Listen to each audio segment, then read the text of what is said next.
Board exams में 1 महीना रह गया भाई, क्या मैं यहाँ पर टॉपर बन सकता हूँ, क्या मैं पास हो सकता हूँ? ऐसे तमाम कमेंट्स मैंने देखे मेरी वीडियोस के ऊपर। और आज की वीडियो में हम इसी टॉपिक के ऊपर चर्चा करेंगे कि क्या 1 महीने के अंदर एक स्टूडेंट पास हो सकता है या फिर अच्छे नंबर ला सकता है। नहीं ला सकता तो क्यों नहीं ला सकता, और अगर ला सकता है तो क्या स्ट्रेटेजी रहेगी, वो स्ट्रेटेजी भी आज की वीडियो में डिस्कस होगी। बहुत ही मस्त वीडियो आई है। अगर तुमने अभी तक कुछ नहीं पढ़ा है तो ये वीडियो देखो और पढ़ना स्टार्ट कर देना, क्योंकि मैं बताने वाला हूँ कि आपको कैसे किस रोड मैप पे चल के पढ़ना है, कौन सी स्ट्रेटजी फॉलो करनी है।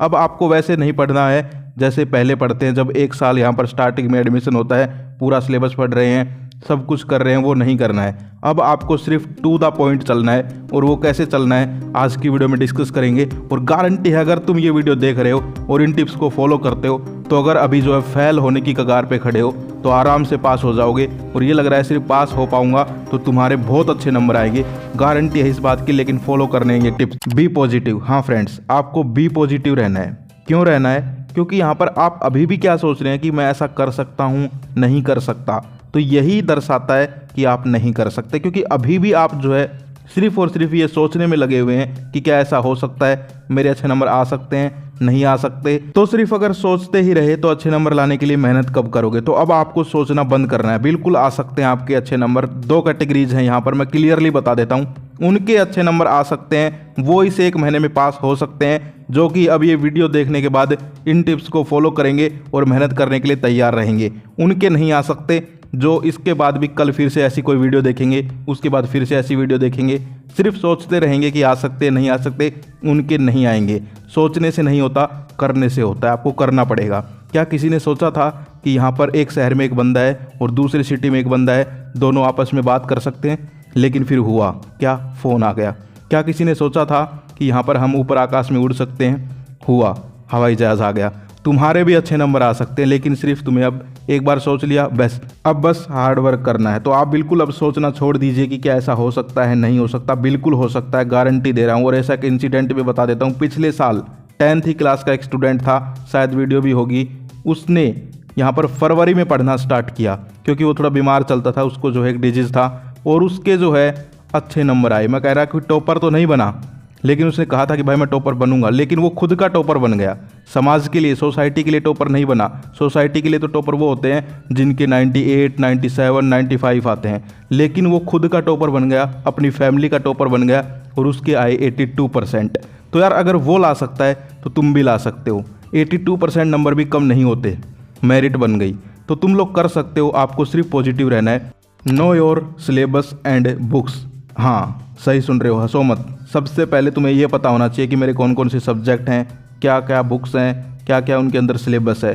कुछ एक हैं भाई ऐसे जिनको नहीं पता, कभी उन्होंने बुक खोली ही नहीं, तो इसलिए मैंने ये पॉइंट रखा है कि सबसे पहले अगर तुम ऐसे स्टूडेंट हो जिसने अभी तक देखा ही नहीं है, उसको यही नहीं पता कि मैथमेटिक्स में मेरे जो है रियल नंबर चैप्टर है फर्स्ट, अर्थमेटिक प्रोग्रेशन भी एक चैप्टर है, तो वो कैसे लेके आएगा? हवा में बात थोड़ी ना कर रहे हैं। तो सबसे पहला point be positive. Second point, आपको अपना यहाँ पर बुक्स देखनी है, कौन कौन सी बुक्स हैं, सब्जेक्ट हैं और क्या सिलेबस है। जिनको पता है वो यहाँ पर नेक्स्ट पॉइंट पे स्किप कर सकते हैं। Pick out your strong and weak topics. यानी कि अब आपको सिलेबस पता चल गया, अब आपको देखना है कि उसमें मेरे वीक सब्जेक्ट्स, वीक टॉपिक्स कौन से हैं, और उनके ऊपर आपको थोड़ा ज़्यादा फोकस करना है as compare to strong points. क्योंकि एग्जाम्पल देता हूँ, आपके घर में आप लोग अपना एग्जाम्पल ले सकते हैं। जैसे आप 2 भाई बहन हैं या फिर 2 भाई हैं, एक छोटा है एक बड़ा है, तो तुम देखना जो पेरेंट्स होंगे वो तो जो छोटा वाला है उसके थोड़ी ज़्यादा केयर करते हैं, लाड़ प्यार दोनों से करते हैं, लेकिन उसकी ज़्यादा केयर करते हैं। क्यों?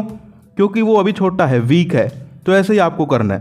पढ़ना सब कुछ है, लेकिन जो वीक पॉइंट्स हैं, वीक टॉपिक्स हैं, वीक सब्जेक्ट्स हैं, उनको थोड़ा ज़्यादा टाइम देना है, क्योंकि यही वीक टॉपिक्स ही स्टूडेंट को फेल करवा देते हैं। अब जैसे इंग्लिश में कोई बहुत अच्छा है लेकिन SST उसकी स्ट्रॉन्ग नहीं है, वीक है, तो वो SST से मार खा जाएगा।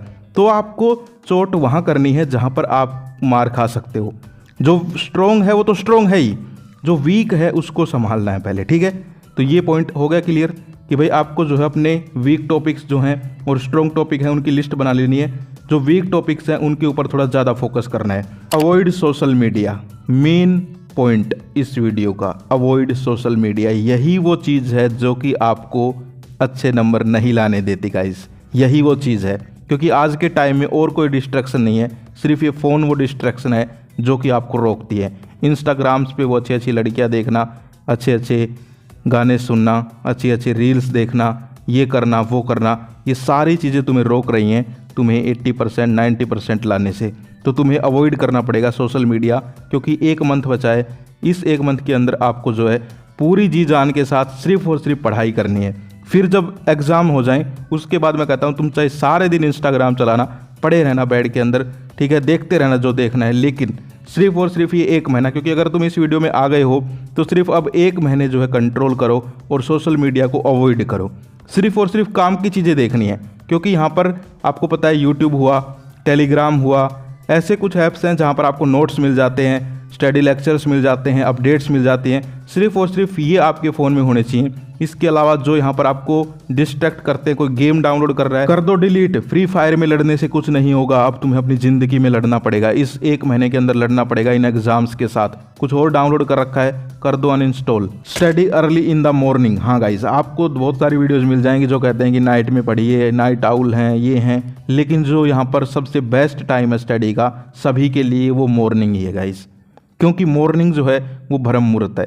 उसके अंदर आपका जो यहाँ पर दिमाग है उसके अंदर पॉजिटिव वाइब्स बनती हैं। और मॉर्निंग का जो टाइम है आप देखेंगे कितना शांत रहता है, हल्की हल्की सी जो है बूंदें पड़ी होती हैं उसकी अब सर्दियों में, और इतना अच्छा टाइम होता है। सर्दी तो होती है, वो नाइट में भी होती है, सुबह भी होती है, लेकिन आपको जो है अब 1 महीने के लिए इतना कॉम्प्रोमाइज़ तो करना पड़ेगा। सर्दी वर्दी भूल जाओ, सिर्फ और सिर्फ यहाँ पर जो है सुबह आपको थोड़ा जल्दी उठ के अपने जो वीक टॉपिक्स हैं, वीक सब्जेक्ट्स हैं, उनके ऊपर पढ़ना पड़ेगा। नाइट में भी आप पढ़ते हैं, बहुत अच्छी बात है, लेकिन मैं फिर भी यहाँ पर जो है जोर दे रहा हूँ सुबह पढ़ने के लिए, क्योंकि मैंने जो है एक बुक पढ़ी थी, उसमें मैंने इसके बारे में पढ़ा कि भाई मॉर्निंग की जो स्टडी होती है वो इफ़ेक्टिव होती है एज़ कम्पेयर टू नाइट की स्टडी। आप करके देखना, एक दिन नाइट में पढ़ो और एक दिन सुबह पढ़ो, एक ही टॉपिक पढ़ के देखो, फिर देखो किस में ज़्यादा प्रोडक्टिविटी आती है। मॉर्निंग वाले में आएगी। Follow last movement strategy of every subject, यानी कि आपको अब लास्ट टाइम आ गया है, तो जो लास्ट मूवमेंट स्ट्रेटजी होती है सभी सब्जेक्ट्स की, एक स्ट्रेटजी होती है, पता है आपको, जिसको हम बोलते हैं लास्ट मूवमेंट स्ट्रेटजी। एक तो होता है स्टार्टिंग में, जब आपका एडमिशन होता है, स्टार्टिंग सिलेबस होती है, तब आपको सब कुछ पढ़ाया जाता है, लेकिन जब आपके एग्जाम आ जाते हैं वो होता है last movement.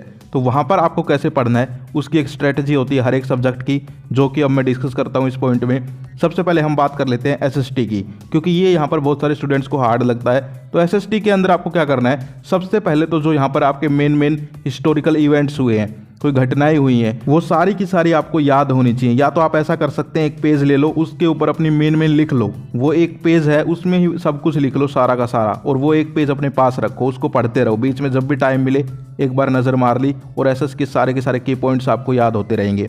Second, focus on the main points of the lessons, यानी कि जितने भी आपके चैप्टर्स हैं, जितने भी आपकी यूनिट्स हैं एसएस की, उनके जो मेन यहाँ पर पॉइंट्स हैं उनके ऊपर आपको फोकस करना है। जैसे कि सिंधु सरस्वती सभ्यता मेन पॉइंट है, कृषि मेन पॉइंट है, विकास मेन पॉइंट है, राजनीतिक दल, सरकार, ऐसे जो कीवर्ड्स हैं वो आपको पकड़ने हैं और उनसे रिलेटेड क्वेश्चंस आपको पढ़ने हैं। समझे मेरी बात को? यानी कि आपको जो है जो कीवर्ड्स हैं, क्योंकि एसएस में कहा जाता है कि अगर आपने कीवर्ड पकड़ लिए ना और आपको लिखना आ गया तो आपको अच्छे नंबर लाने से कोई नहीं रोक सकता। एसएस में आपको कीवर्ड्स पकड़ने पड़ेंगे कि भाई एसएस के अंदर इस चैप्टर का क्या मेन कीवर्ड है। अब जो सिंधु सभ्यता वाला चैप्टर है उसमें सब कुछ घूमता है किसके अराउंड, सिंधु सभ्यता के अराउंड। कृषि वाला जो चैप्टर है उसमें सब कुछ कृषि के अराउंड। संसाधन है तो संसाधन के बारे में, यानी कि जो मेन हेडिंग है, जो मेन कीवर्ड है, उससे रिलेटेड आपके जो क्वेश्चंस हैं वो ही ज़्यादातर पूछे जाते हैं। क्वेश्चंस बहुत सारे होते हैं लेकिन आपको उन्हीं के ऊपर फोकस करना है ज़्यादा से ज़्यादा। बात करें मैथमेटिक्स की, तो मैथमेटिक्स के अंदर सबसे पहले तो आपको फॉर्मूले पता होने चाहिए। तो अपना एक फॉर्मूलों का चार्ट बना लो, या फिर बना रखा है तो बहुत अच्छी बात है। फॉर्मूले ही अगर तुम्हें नहीं पता तो तुम मैथ में आगे ही नहीं बढ़ सकते। ये कुछ ऐसा ही है जैसे कि तुम अपने घर के बाहर खड़े हो, ताला लगा हुआ है और चाबी ही नहीं है, और तुम कह रहे हो कि घर के अंदर गाजर पाक रखा है, कैसे खाऊं? पहले ताला खोलो भाई। पहले अगर मैथ में घुसना है, क्वेश्चन सोल्व नहीं हो रहे, तो उसका यही रीज़न है कि तुम्हें फॉर्मूले ही याद नहीं है, तुम्हें जो है पता ही नहीं है कि सोल्व कैसे करना है। तो यार आपको फॉर्मूले पता होने चाहिए। और मैथ के अंदर सबसे इंपॉर्टेंट बात बता दूं, पूरा का पूरा पेपर एनसीईआरटी से आएगा। एनसीईआरटी के जो एग्जाम्पल्स हैं उसके ऊपर आपको फोकस करना है। Focus on NCERT examples most, focus on previous year questions, यानी कि प्रीवियस ईयर क्वेश्चन पढ़ लो, एनसीईआरटी पढ़ लो, फॉर्मूले याद कर लो, ये 3 चीज़ कर लो। अगर तुम्हारे मैथ में से पूरे नंबर नहीं आते तो फिर आ जाना। साइंस की अगर मैं बात करूं तो साइंस में आपको एनसीईआरटी के क्वेश्चंस पढ़ने हैं। इसके अलावा प्रीवियस ईयर क्वेश्चंस पढ़ने हैं, इसके अलावा ज़्यादा कुछ पढ़ने की ज़रूरत नहीं है। मैंने वीडियोस भी बना रखे हैं सभी सब्जेक्ट्स के ऊपर, तो आप वो वीडियोस भी जाके देख सकते हो। एक एक वीडियो बनाइए, औरों की तरह नहीं है कि 50-50 वीडियो बना दी, नहीं, एक एक वीडियो, उसके अंदर मोस्ट इंपॉर्टेंट चीज़ें मैंने बता दी हैं। Next, Hindi English language subject. Language subject का सिंपल फंडा है कि आपको चैप्टर्स में क्या है वो पता होना चाहिए। लेंचो वाले चैप्टर में क्या है वो कहानी पता होनी चाहिए, तो फिर तुम लिख सकते हो। हिंदी में भी ऐसे ही है, आपको जो है समरी एक बार पता होनी चाहिए चैप्टर की, तुम लिख सकते हो, कोई दिक्कत नहीं है। छोटे क्वेश्चंस भी पढ़ सकते हो, कोई दिक्कत नहीं है। तो ये जो है यहाँ पर स्ट्रेटजी आपको फॉलो करनी है, last moment strategy. I hope आप समझ पाए होंगे। इसके अलावा और कुछ ज़्यादा नहीं है, आप ला सकते हो बिल्कुल अच्छे नंबर, कोई दिक्कत नहीं है। बस आपने जो है पॉजिटिवनेस के साथ आज से अगर स्टार्ट कर दिया तो तुम्हारे ज़रूर आएंगे। जब रिजल्ट आए तब आके ये वीडियो खोल के देख लेना। अगर तुम्हारे अच्छे नंबर ना आए तो फिर बताना, बिल्कुल आएंगे। सबसे पहले सोचो कि हाँ अब करूँगा, और फिर मत सोचना। एक बार सोचो फिर मत सोचना, क्योंकि अगर सोचते ही रहे और किया नहीं तो फिर नहीं आएंगे। तो बस एक बार सोचना है कि हाँ ला सकता हूँ, और फिर जुट जाना है। फिर ये क्वेश्चन मन में आना ही नहीं चाहिए कि आएंगे या नहीं आएंगे। अगर आ गया मन में, आ गया दिमाग में, तो फिर नहीं होगा भाई। सिर्फ एक बार आना चाहिए। अगर ये वीडियो देख रहे हो तो अब बस ठान लो, लग जाओ। सुबह देख रहे हो, रात को देख रहे हो, कमेंट करके ज़रूर बताओ। और अब कमेंट करके बताओ कि कौन कौन इन टिप्स को फॉलो करेगा और टॉपर बनने वाला है।